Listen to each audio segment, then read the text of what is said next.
I don't want to talk. Breaking Beige is the journey of three 30-something mums trying to figure out who the hell they are post-babies. We can't be the only ones who feel like this. Who the fuck are we now? Just a mamas wearing thin. We want more. Finding our strengths, ditching the activewear and washing our hair. This is the journey of how we will gain our self-worth back and inspire you to do the same. Break the beige. Be a hot bitch. I don't want to talk. Morning, girls. Morning. How are we? Good. Do we feel good today? Yeah, I feel pretty good. How you feel? Great. I don't have a head injury, Janet. Do you want to tell your story? No. Sam's like, oh, no. We went to leave the house this morning to come here, and Sam and I both were in a bit of a rush, and we both went to lean down to give our son Cohen a kiss goodbye. And as I was coming up, as I was going down, Sam came up anyway, and we connected with my eyebrow and Sam's lovely but large head, and gave me a bit of a knock. So I've got a little bit of a headache, but we'll power on. We're good. So today I can't even remember what episode we're up to. Episode number 4. Episode 4. Yeah. So I guess before we kick into the episode, shall we start off with ins and outs? Sure. Let's do that. Kate? I've got a really good in today. Again, if you know, you know. There is a new season of Bluey on TVNZ. Oh, well. It is so good. And I just really I just love Bluey because I think the mum and the dad are exactly me and Bash, and the kids are exactly my kids. And so I watch it and just laugh and laugh and laugh. So I'm here for that. Cute. My out is this week I've felt really anxious about Breaking Beige. Good to chat about. And it's not, I can't even really work out why I feel like that. I think it's just, I'm just not somebody that usually puts myself out there this much. So it's just something that I've had to, reflect on a little bit and just take a little bit of a step back and just be mindful of, I guess. So I'll work through it, guys. Don't worry. I'm here for the long haul, but it's, it's definitely a bit of an adjustment for me. So, that's my out for this week. But it's also, it's an in because it's good to be aware of it and work through it. And, and I love you guys. So, thanks for having me. Kate. Thanks for sharing. Thanks for being No problem. vulnerable. We can't replace you with anyone, so we're not going to put CVs out for you like we did for Sam. But You probably should. please, let's work through that together. But thanks for sharing. Yeah. Me next. Yeah. Okay, so my out is always my out and is folding washing. I hate folding washing.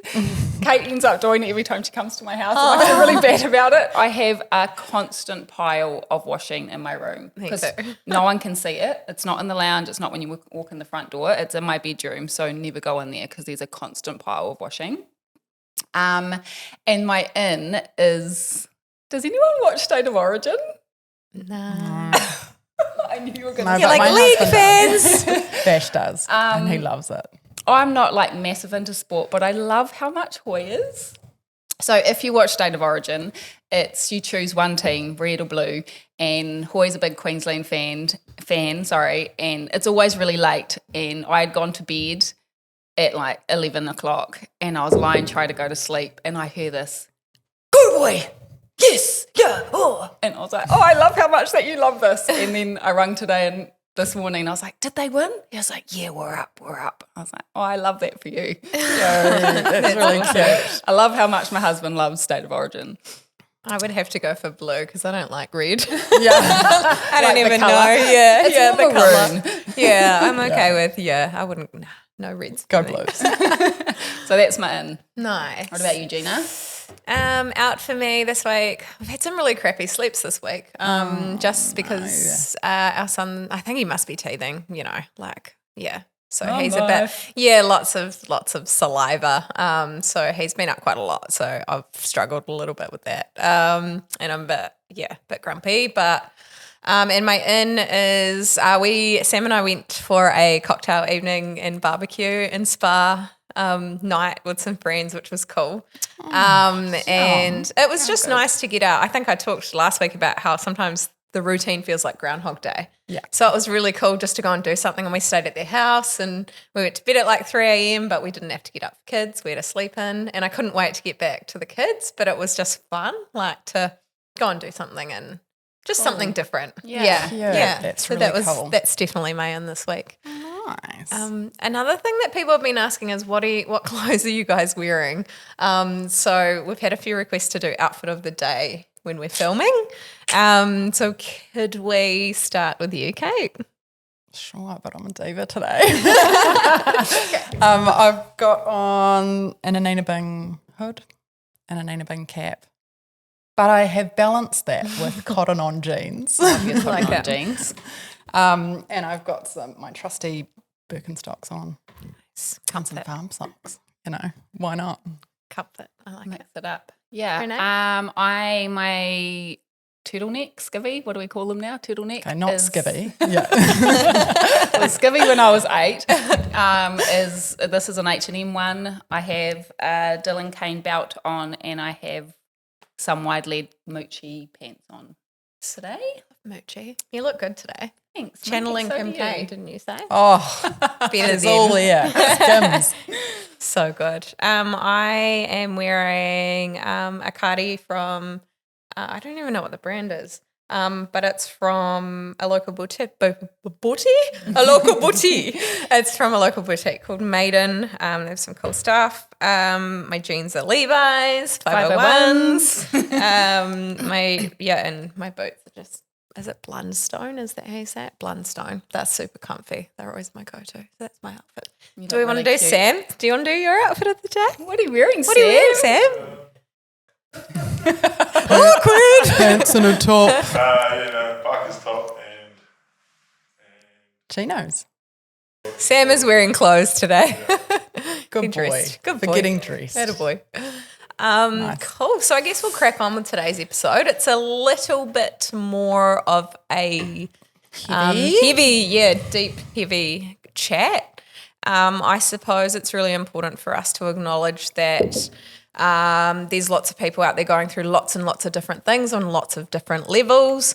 And so, today's chat is about trauma and the things that each of us have been through in our lives that have kind of had a bit of an impact on us. And then I guess just ways and things and suggestions of how we can deal with things or how we've, Just worked how through how it. it's shaped us. How it's shaped us and what we've done to move forward. So, we're really mindful that there's lots of different levels of trauma out there. So the purpose of the episode isn't to say that ours is any worse or harder or better or anything like that than anybody else's.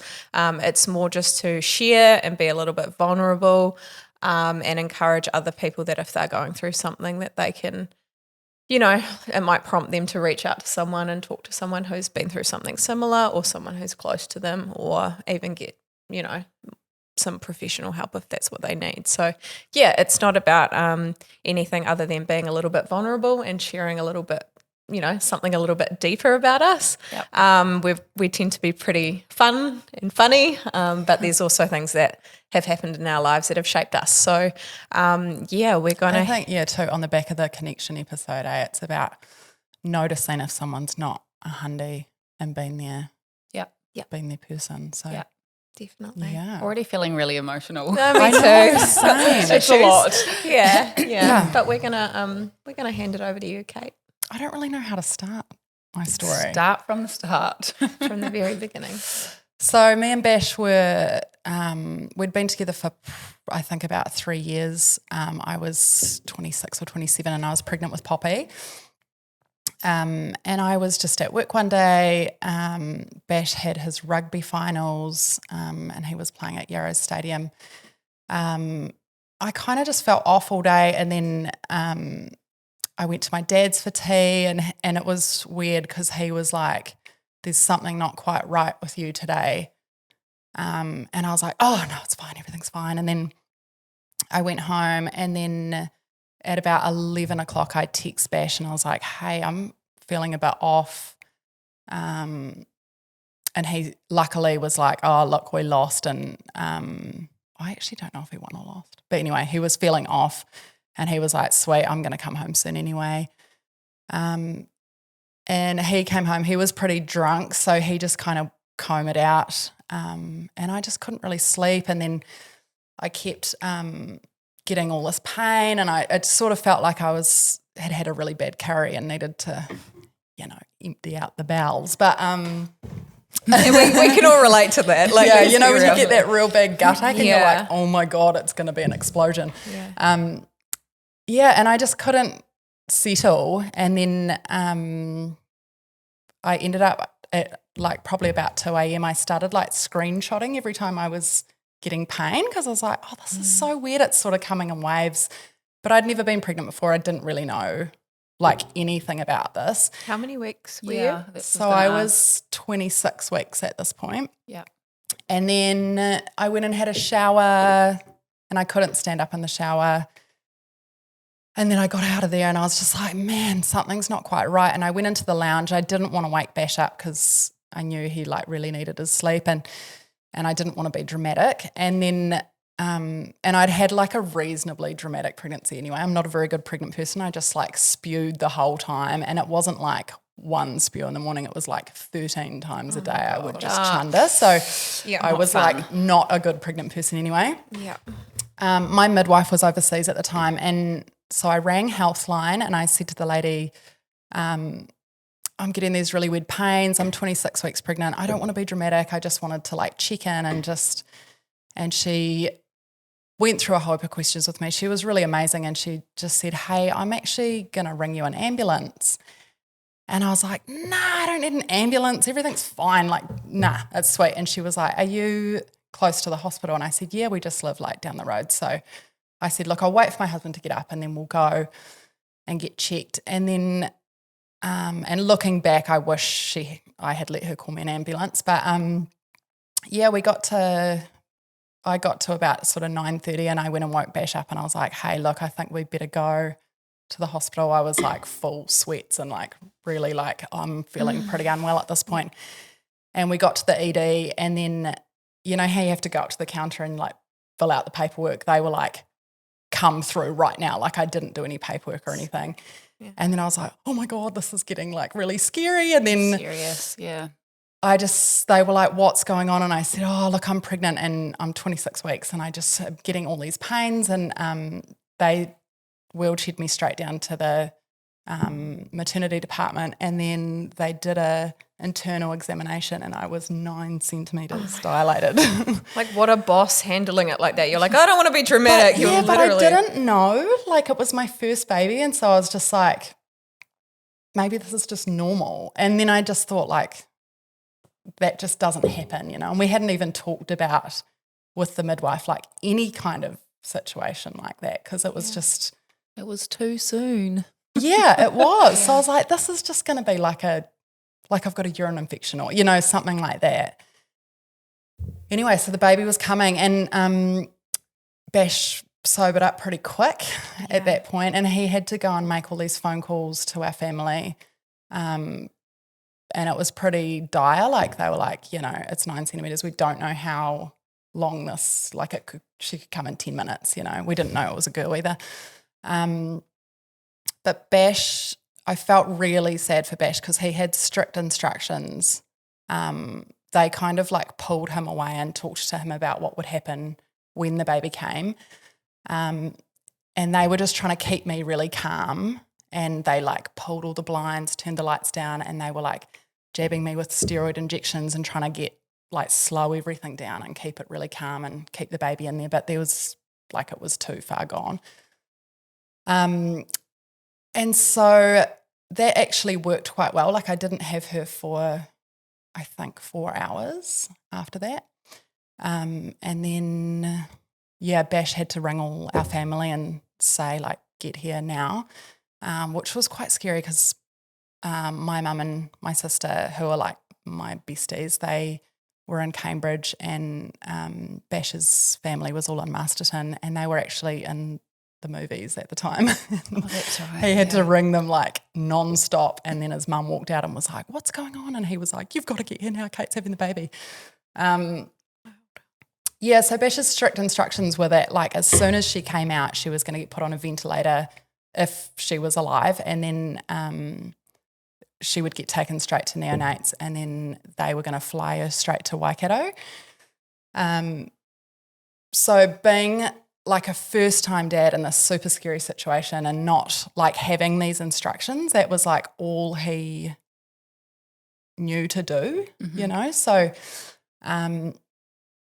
anyway, the miracle that all our family got there, and I actually gave birth to Poppy in front of literally all our family. Like Bash's dad was in there, my dad was in there, but mainly just because we didn't know if she was going to be alive. So, but she came out, they pulled her straight away, and there was an amazing pediatrician, Stephen Butler, who is like literally saved her life, and he put some stuff called surfactant in her lungs, which it was like a tiny bottle, like, you know, like tiny little vial of stuff, and it was $15,000 for this little vial of stuff. And what it did was, when they kind of like blew her lungs open, because her lungs were hardly formed, and the surfactant went in and kind of like glued them open almost, so that like they would ventilate her, and then the ear, I don't really get it, but anyway, it was quite hectic. And then and then they just whipped her into neonates, and Bash just went, and then I just went into full shock. Like I was just like, what's happened? I don't really, you know, like I've had a baby, but I don't know where it is, and I don't know, because I didn't really know any of that.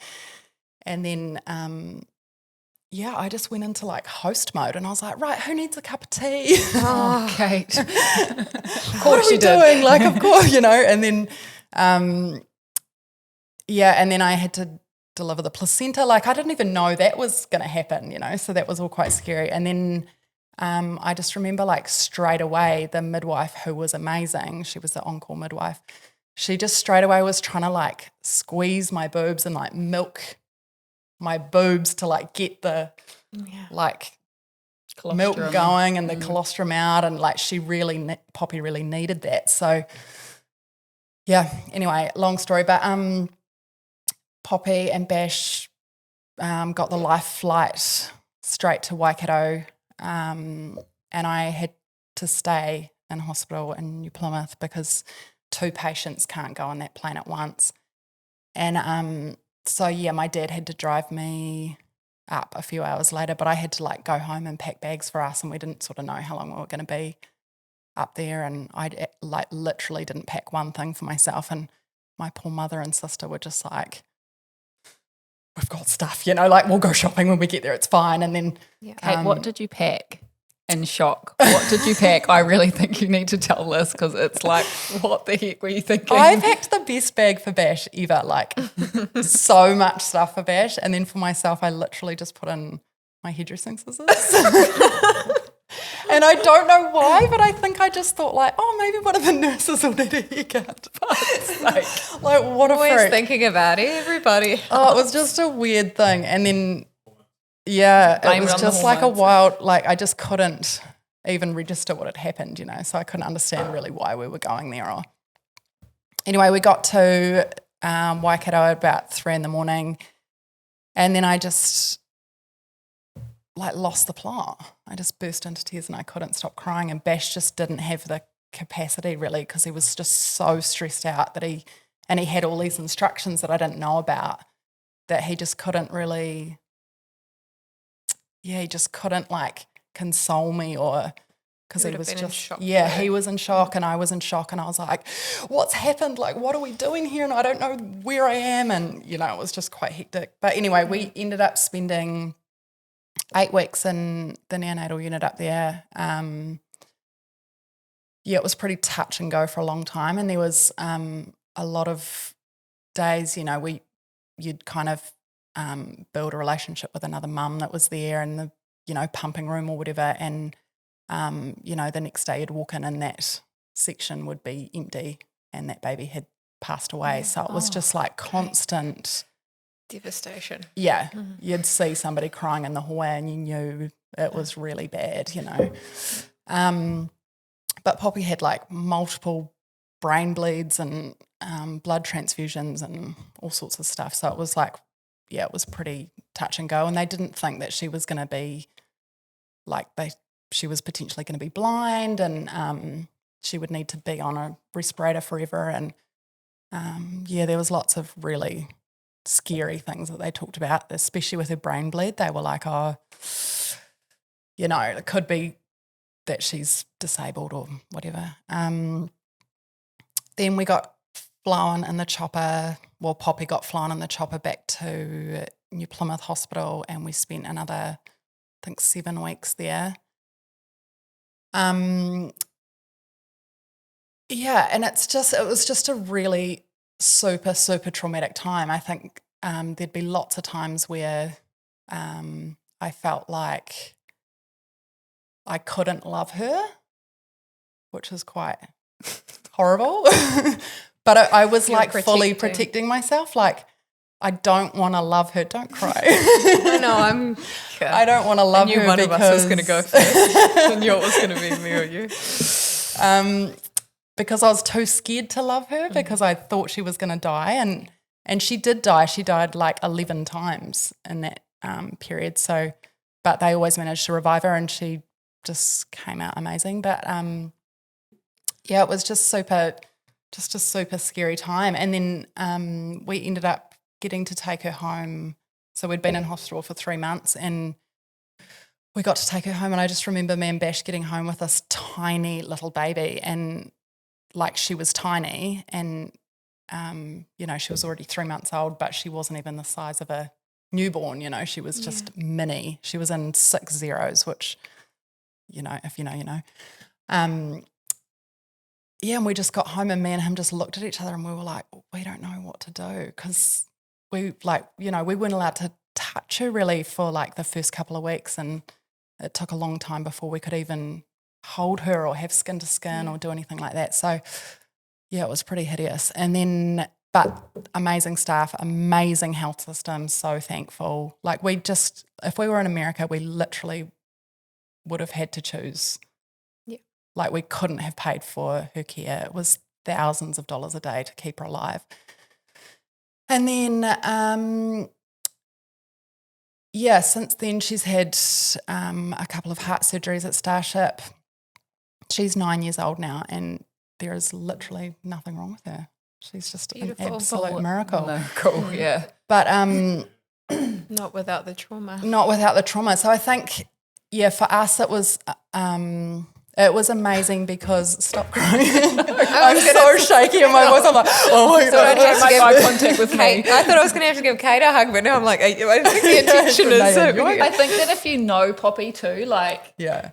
like, I love that kid. This is the kid that is like, all the teachers love Poppy. She is so sweet. She'll come to our house, and like, most kids go straight to the toys or go straight to the cupboard and get food. And Poppy's like, how was your day, Auntie May? And I was like, mine was good. I love you. Yeah. She is a real sweet kid. She's definitely a different kind of kid. She's like a real old soul, but I feel like because she's been through so much in her life, she's just really grown up. So we had a heart surgery with her last year, and from that it's all looking really good. So so that's great. But it's funny because we had Ted, which was a really big traumatic time too, like deciding whether we were going to have another baby, because we didn't know if it was going to happen again, and there was no reason why Poppy came early. It just happened. And so it was hard to know whether it was like my body couldn't do it, or she was sick, or the waters were bad, or there was just no resolution to it. So we ended up deciding that we were going to have another baby, and we had Ted, and he came at 42 weeks. And he was 10 pounds. How long is that last 2 weeks of that 42 How long weeks? was the last, everything past 27? I was just like, I've never been pregnant. Like, I've never been this pregnant before. So it was really crazy. But Ted really healed us. Ted was just born so big and healthy, and like literally ripped me in half. So and big.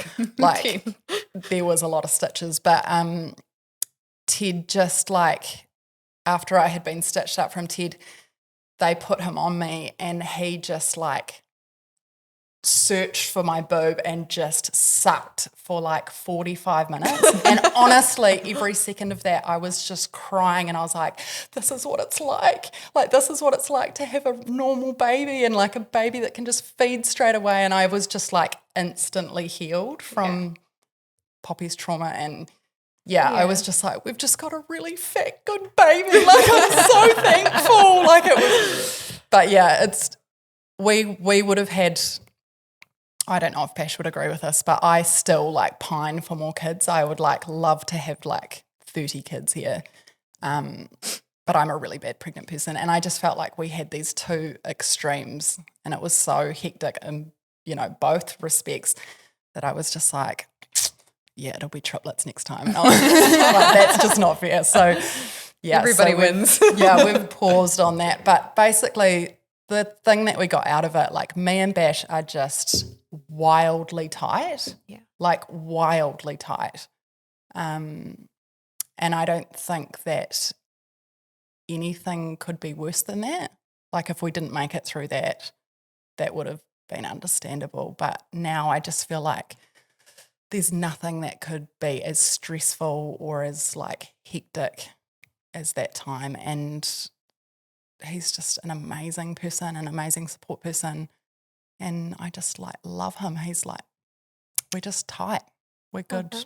Like we couldn't like be broken, now. Yeah.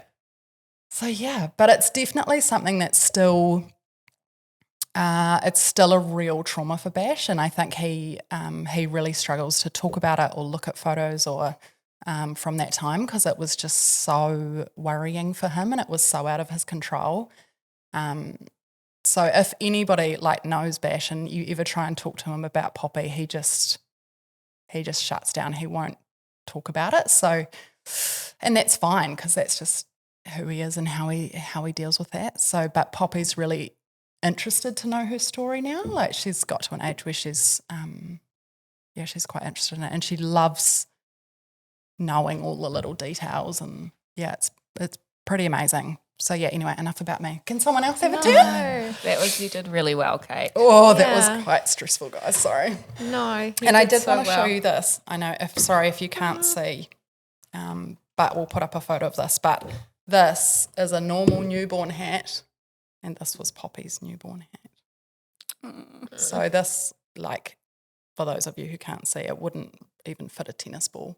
Like her hair was tiny. So yeah, but she's good, and we're good, And there's a lot of people that have that situation, and it ends really badly. Mm-hmm. Poppy is a friggin' miracle, and even all the doctors are just like, wow, like how did that turn out so well? But yeah, we're just very lucky. Good gene. Very lucky, and we're very thankful for our kids now. Like we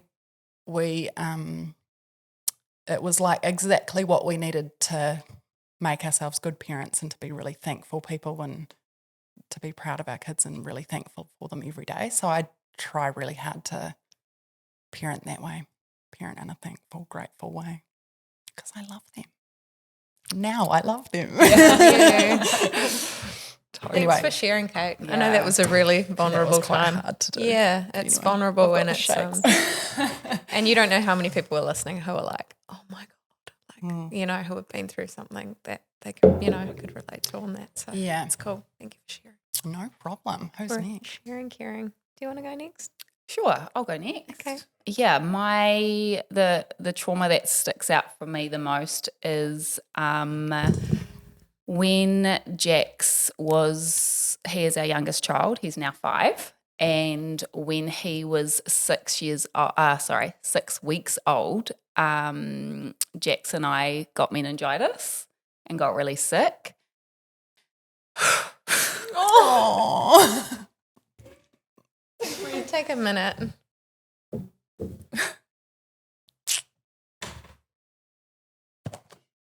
Tissue time, guys. I never cry when I talk about this. Okay, I'm right. So it was like Christmas time, and 6 months prior, I just bought the salon. So it was really stressful, and it was like 2 weeks before Christmas, and I had Jax in the front pack, and I was at like Thea's freaking Christmas recital, and I had this pounding headache, and I was like, oh gosh, I'm all right. But it was really bad. And I went around to mum and dad's and I was like, can you just take Jax for a minute? I need to go and have a sleep. And I was quite a full-on mum. Like I would never, like if my kid was crying, I'd be like, I've got him, like don't try and settle him, I'll sort it. But I just gave Jax to mum and I was like, I need to go and have a sleep. And I took some painkillers, and like I was still in bed a couple hours later, and Dad's like, I think I need to take you to the medical centre. And Hoy was at work, and so we went into the medical centre, and I left Jax at home at 6 weeks old. So that was a big sign to Which say, is like, I was so not you. Yeah, I was like, I don't leave the kids with anyone at that age.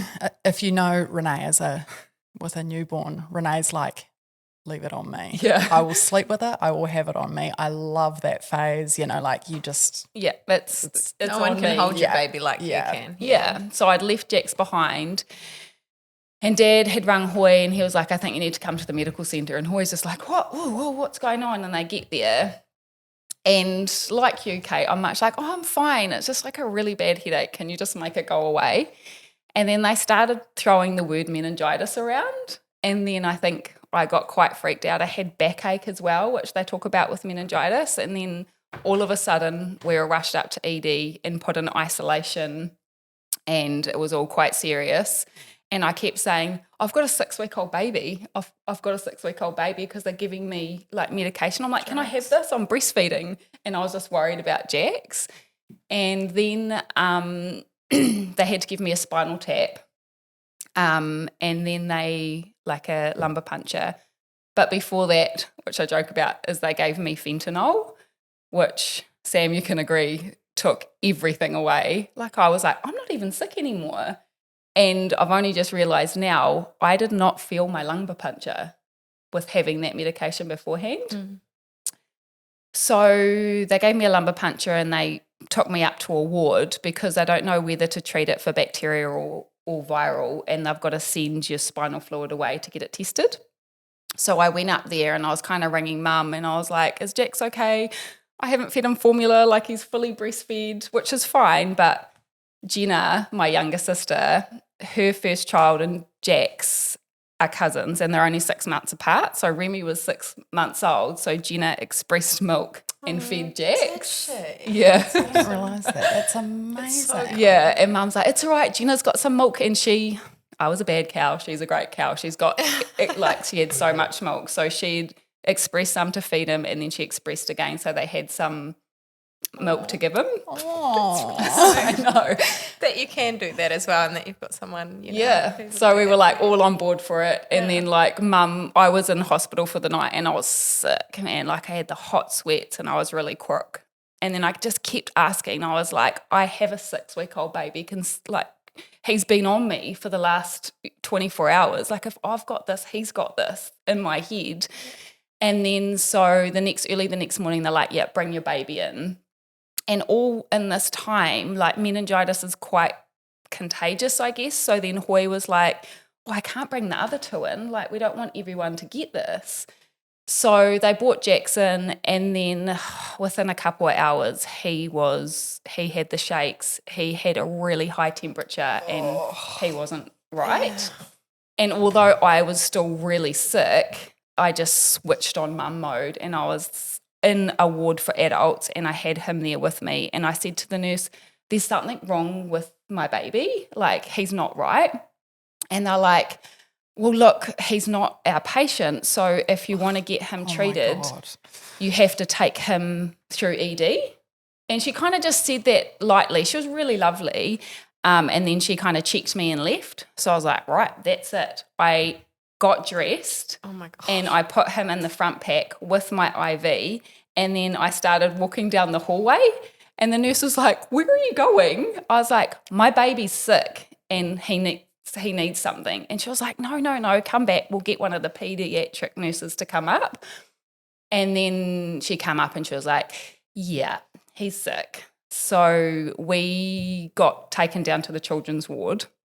And in my head, I was like, oh, he's just got what I've got. So just treat him how you're going to treat me.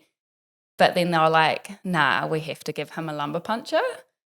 So the option in the children's ward is that they take them to the end room, but you can just stay. And I was like fuck, I'm going with them.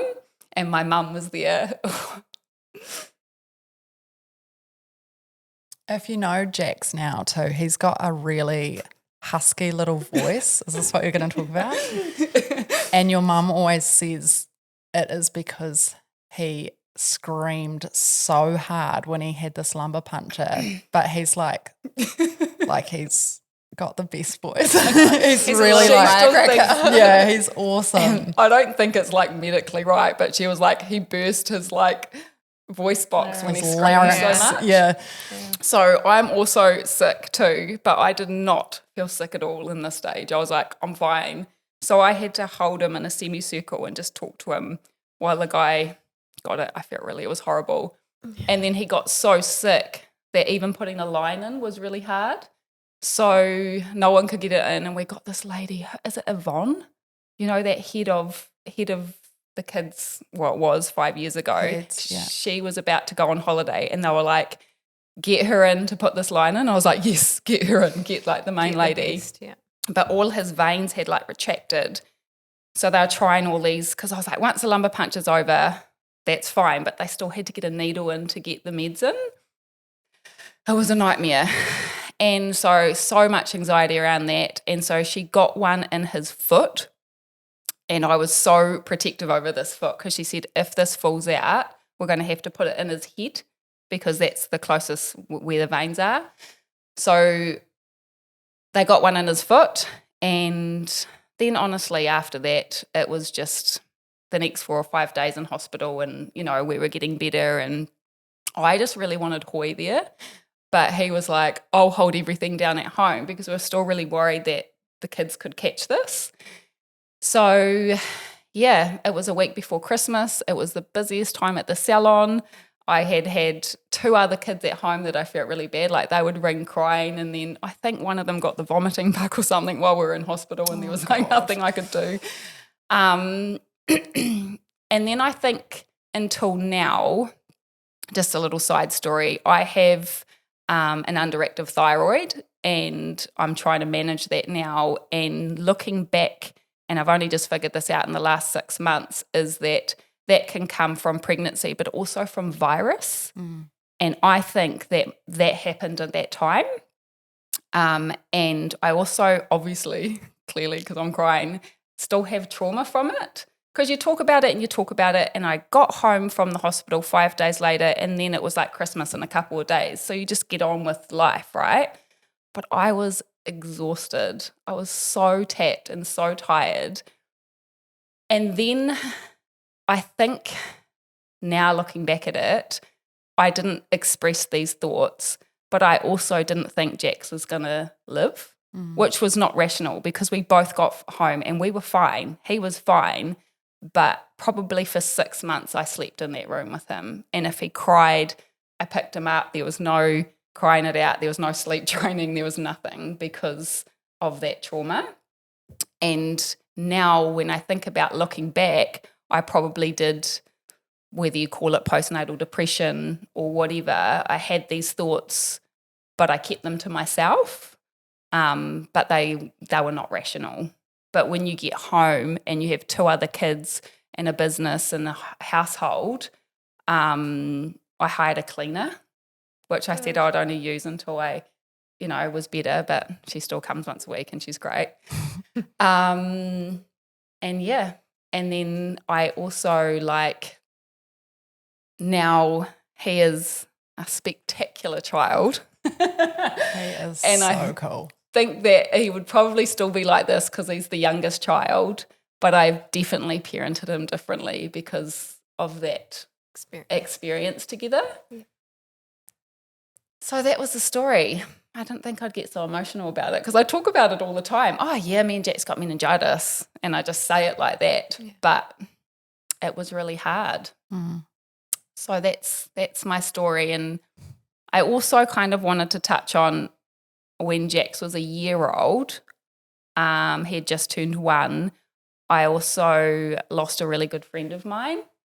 Suddenly, I don't really want to go into it, but that was also quite traumatic for all of our friends and family that knew him well. And I think that when someone dies that wasn't supposed to at that time, you, like, a little bit of your heart breaks always, and then it never comes back to Well, normal. you have no closure. Nah. There's no resolution to it. Yeah. So there's not a day that goes by that he doesn't pop into my head, and it's about that time was traumatic, but also now living knowing that he's not here anymore as well. And a quick little story about when he passed away, I flew over to Australia, and Jax, who was breastfed until he was 18 months old, which I did with all of my children, Like legend. he was like fully eating solids, like munching away, but he lived on my boob. And I thought that I could just shoot over to Australia for like 48 hours and, he's not a newborn, it would be fine. And we were over there and all our friends came together, and in a really horrible moment, it was actually really nice to, get with all of our friends and connect. And we were at a pub, and one of my really close friends that I've known since I was 14, he will remember this, and I said to him, I need to get out of here. He was like, what? I was like, I had body aches, I had the sweats, and I had the sorest boobs. Oh, no. And I never thought it would be an issue. And so he was like, yeah, sweet, all right, let's go. I was like, I need to go back to my hotel and we'll be forever bonded, because it was like this really small room with just this side bathroom. And I was like, I'm just going to go get in the shower. I'll be back later. He goes, are you all good? And I was like, yeah. And I had to like fully express in the shower, and it was immediately fine. And then I flew home the next day and I rang Hoy and I was like, get that kid ready. Because as soon as I get off the plane, he is on my boob. And to be fair, if you allowed it, Jax would still breastfeed right now. He loves a titty, eh? Jax. He's that the man. child. Yeah, he's definitely a booby boy. So, yeah. His poor first girlfriend. Yeah. But yeah, loss too soon really hurts, and that will stay in my heart forever. And I am done with crying. Thank you for listening. Thanks. Good Okay, idea, guys, we're producer just Sam. doing a bit of a switcheroo because Sammy's going to come and sit in with Gina for this one. Welcome to the pod, Sam. Feels a bit Welcome, different on this Sammy. side of things. Oh, thank Producer you. Sam. Oh, can you hear me? I can. Hey, So the reason we brought Sam into the loop today, I'm traumatic. more so than normal, is because I guess it's kind of your trauma, but I guess you were was high fine. on fentanyl, prescription fentanyl. proper stuff. So right when Sam and I had met, I had booked a ticket to Canada. So I was going over to do a working holiday. She left me in New Zealand. I left Sam. She's like, bye. I did love Sam, but I left Sam in New Zealand to go on my adventure. And then it was about maybe a week later, I think, that you were like, cool, I'm going to wrap up my life here and I'm going to follow you to Canada. Oh, love. Yeah, it was more like a month, but This is going to be a long just get to chat. the, just cut to the juicy bits. Anyway, we I'd moved over. Sam was due to fly over as well to join me, and then my Oma or my grandma had a stroke. I think it was a stroke, and so she was in hospital for about 10 days before she passed, and so Sam was due to fly to Canada, You and made instead, it in time, though, eh? I made it to say goodbye to bye. her. And instead, Sam delayed his ticket and he waited for me in New Zealand, and he met me at the airport in Auckland. And I came back and got that 10 days with my Oma and with my family to say goodbye. Precious time. Yeah, it was really special. And then, after the funeral, Sam and I, we jumped on a plane and we moved to Canada together. Cutie. So you didn't really Took out follow a- me. Took out a loan to but do it in my bathroom and jumped on a plane. Don't tell the bank that. And yeah, so I suppose we set up a life there. We had a cool apartment. We had some work on. We were having lots of fun. That was the time when we were gymming a couple of times a day. Did you set up a maple syrup conglomerate? No, but maybe we should do that. Maybe you should. Yummy. Maple syrup and coffee. Nothing like and so we actually came back to New Zealand not long after we'd gone over together for Sam's brother and sister-in-law's wedding, which was amazing. And Flights. yeah, we came back. And then, I guess, long story short, Sam had gone flying drones with my dad and brother, and they'd got the drone stuck up in a tree. So they were like, let's throw some Simon sticks. crashed it, not me. My brother crashed it. But you have crashed a drone before. In front of a lot of people. Yeah. So Sam was throwing was sticks fun. up, and he kind of thought he'd popped out a muscle or something like that, or done something funny. So he went and got it checked out, and the doctor was like, "You're fine. It's just a muscle strain. Here's some anti-inflammatories. Send you on your way." So this was in New Zealand. This was in New Zealand, before we were going back to Canada. We're going back again. We'd just picked up temporary jobs before we'd come back because we knew we were coming back. So we had interviews set up and everything. We were going back to do it properly. And Sam was like, cool, got my anti-inflammatories. And it was crazy because before we flew back to Canada together, we were up in Auckland with my family and we'd sat there. I remember this conversation in the hotel room. And when you get jobs in Canada, you tend to get insurance with those jobs, like health insurance.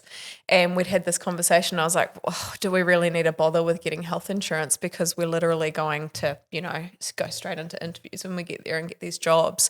And We were pretty confident at the time. Sam was like, no, like we need to get health insurance. cover It's our really bases. important that we do. And it was, even if it's just for a few weeks. And I was like, okay, cool. So we got it. That was the best few $100s we've ever spent. We jumped on the plane, and Sam's arm, which had been a bit swollen, swelled entire up arm. more, and it got really quite big. It got big arms anyway, but it got really big. Well, much like Kate in her story, like I didn't think anything was actually wrong. we didn't It think was it kind would be a of problem. denial. I think at one point my sister had said, well, you better get checked for blood clots. And we're like, oh, Jules, so dramatic. Anyway, so we got back to like Canada. We were jet lagged. We went to bed the next day. Must have been that afternoon. Sam said, I don't feel very well. I'm going to just go get a doctor's appointment. So he went to the doctor. Doctor said, this doesn't look very good. Let's get you some blood tests. So he did the blood tests, and then that morning we woke up. I think we had job interviews that day or the next cancelled. day. And Sam had woken up really early, and he was like, oh, I'm not good. There's something wrong with me. Like I'm really Like I physically felt fine, but I was just freaked out because my arm was like Yeah. 4 inches bigger on one side. It was just bigger Bigger, so, again. yeah. And so I said, all right, let's go to ED, but let's call that doctor that you went to yesterday and see if your blood tests are back. And the doctor said, yes, your blood tests are back. By the way, the doctor lived beneath us. Oh, So Close, his- close, Well, really the close doctors to were in where the we same were. block next Yeah. to the weed store. And Nick, we never went there. No, I don't know what you're talking about. Yeah. And so the doctor was like, it's not good. I think you either have lymphoma or I think you have blood clots. Yeah. So he said, you need to go to the hospital right now. I had checked the wait times at the ED for a couple of hospitals in Vancouver. And I'd said to the doctor, we'll go to the one in the city because there's like a 6-hour wait there versus 12 hours at Vancouver General. And he said, no, you're not going to be waiting. You're going to Vancouver General. That's the team that you need. wow. That's a scary moment. Yeah. And so he said, it was like, do not pass go, do not collect $200, go straight to the hospital now. So we went and obviously we had to sign waivers to say that we would cover whatever costs came up if our insurance company didn't. And obviously we were up through all of that, went back to the waiting room, which was packed, and didn't wait another 5 minutes before Sam was called through. Yep. So there were lots of questions. There were lots of blood tests. A big concern for them was because they thought and rightfully diagnosed that Sam had thoracic outlet syndrome. And so that's something that a lot of athletes or Olympians will get when they do a big push to build muscle for competing. Way to prop me up. Yeah. So they were also like, has he taken steroids? And I was like, no. And they were like, has he ever taken steroids? And I was like, no, test his blood. Very often. But because I think a lot of people think that you've had steroids and no, all natural, baby. And it's a common thing, I think, for athletes to do those things, which can cause that condition too. It was just that Sam had packed on so much muscle and he has such big bones that it was essentially cutting off the circulation. So he had this blood clot in his arm and it was just getting bigger and bigger by the minute. Technically in my chest, but it's sorry, all in the way your down chest. And so, the next thing you know. Was your chest swollen as well? No, or it was kind of like the blockages here. Yeah. And then, my upper right chest for people who are just listening. And the actual swelling was from my armpit down. Right, okay. And all of a sudden, we were, signing a waiver to say that, these were the risks of the procedure that Sam was going to have. It just went from this really weird place of, we're going to have interviews, let's get over the jet lag, let's like get up the mountain, let's go snowboarding, to, being in a hospital, signing away your life. And it was really hectic. And the risks were bleeding out of every orifice. And alone, because we had some amazing friends in Canada and still do to this day. But they'd all the girls had gone on like a summer holiday together. Oh my God. And so I didn't actually have anyone really there to kind of so anyway, I guess the next 7 days was Sam in it wasn't even ICU. I think it was like the next one up, and the guys who were in there with you were not unwell. They were not it was well. like a guy with a gigantic tumor in his stomach. It was just it was like, what are we doing here? On like ventilators and shit. Yeah, it's pretty bad. This healthy dude in his 20s is just hanging out with these guys, and it was really weird. Well, I wasn't healthy, was I? Well, not at that point. So we, we also, we didn't have a lot of money. We had hardly any money in our Canadian account. And I still remember, I'd go and spend all the, from early morning at the hospital with Sam until, and then he would have his procedure. It would become this little routine for us, and then I would go home as late as I could. And so what was the procedure that they did? So after Gigi would be like, bye, I'd just get wheeled into this weird room where they'd like strap my arm down and then like go in through like my forearm with a catheter and like slowly vacuum out the blood clots while they kind of pump me full of blood thinners. And every time they just give me like a big hit of fentanyl. And then I was just talking about how I was going to propose to Gigi the whole time, basically. Aww. I'm going to have babies with her. I'm going to do this. And at the meantime, I was like, if you survive. And we didn't. Lovely. Everyone in there was super lovely. They were incredible. Like I said, we didn't have a lot of money in our account. And so I can remember like busing to the hospital and back every day. And then I think one night it was dark, it was snowing. And I didn't even have enough money to go home from the bus. And I was like, come on. But it was just a time. Sam's brother and sister-in-law came over, the ones who had just got married. They came over to help us because we had this whole apartment set up. We had, and they basically helped us just shut everything down, sell everything. Yeah, so you kind of missed the part where the insurance company were like, we'll cover it, but you've got to evacuate the country. So, so there was no hanging around in Canada anymore. It was you get home now or... and I think because we didn't actually have any support there, it was more of a time that we thought we just need to be home with our family. Yeah. Like the adventure had just begun, but it was just time to go home. We knew that you were going to need continuous care as well. So, and you obviously, again, it's a long story short, but then you obviously had to get a couple of ribs removed as well. So that was more. So we we made that decision to move home. And Sam's brother and sister came over and helped us. Pack up, sell everything, give stuff away, like in the dream. Thanks to my brother, we got business class flights home because I had to be horizontal for the whole flight. So Oh God. it was a whole nother ball game. Yeah. Yeah. Can you explain a little bit more about why you needed to get ribs removed? I don't understand. So basically, thoracic outlet syndrome is when the veins are getting pinched between like your chest muscles and your collarbone, and in amongst all that is your first rib, the one that curls around the front. It's like the up in there, and removing the I'm messing this up, but there's a vein that goes right between your collarbone and your first rib, and essentially, that was all getting squished together. And as soon as they remove a rib, it just relieves the pressure and the blood can flow properly. And so they do one at a time, a month apart. So a bit rough. Couldn't work for about a year. So do you now have ongoing, do you have to be on medication for the rest of your just life? Just warfarin. Forever? Yeah. As far as I know, until the future comes. So guys, Renee's sitting back in now. Hey, I'm back. Gina, how did you deal with nearly losing your man overseas and having no money and then having to shut your apartment up and then fly home? Like, you're obviously in contact with family and stuff constantly. Yeah, family. As I said, Sam's brother Will and sister-in-law Kate came over and helped us, so we couldn't have done it without them.